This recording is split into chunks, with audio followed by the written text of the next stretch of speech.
விக்ரமாதித்தனின் அரியணையில் ஏற முயன்ற போஜராஜனை இரண்டாவது படிக்கட்டிலிருந்த கோமலவள்ளி பதுமை தடுத்து நிறுத்தி இந்த கதையை சொல்லத் தொடங்கியது.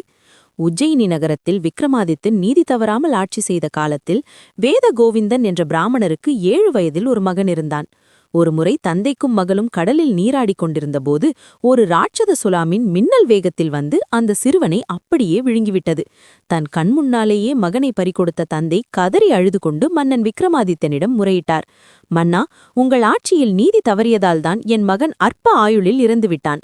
அவனை மீட்டுத் தாருங்கள், இல்லையெனில் நான் இங்கேயே உயிர் விடுவேன் என்று அழுதார். கலங்காத விக்ரமாதித்தன் அந்த தந்தைக்கு வாக்கு கொடுத்துவிட்டு தனது மந்திர கம்பளத்தில் ஏறி கடலின் நடுவே சென்றார். அப்போது அதே சுறாமீன் தோன்றி விக்ரமாதித்தனையும் விழுங்கியது. ஆச்சரியமாக அந்த மீனின் வயிற்றுக்குள் மாட மாளிகைகளுடன் ஒரு பெரிய நகரமே இருந்தது. அங்கே விளையாடிக் கொண்டிருந்த சிறுவனை கண்டுபிடித்த மன்னன் தனது வாளால் மீனின் வயிற்றை கிழித்துக்கொண்டு சிறுவனுடன் வெளியே வந்து அவனது தந்தையிடம் ஒப்படைத்தார்.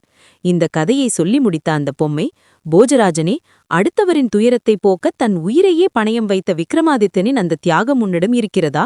இருந்தால் மட்டும் இந்த படியில் கால் வை என்று அதட்டியது.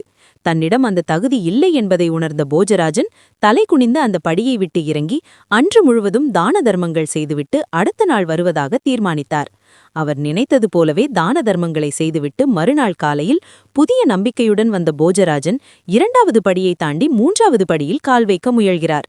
அப்போதும் அமைதி நிலவவில்லை. சிம்மாசனத்தின் 3வது பதுமை பலத்த சிரிப்புடன் வெளியே வருகிறது.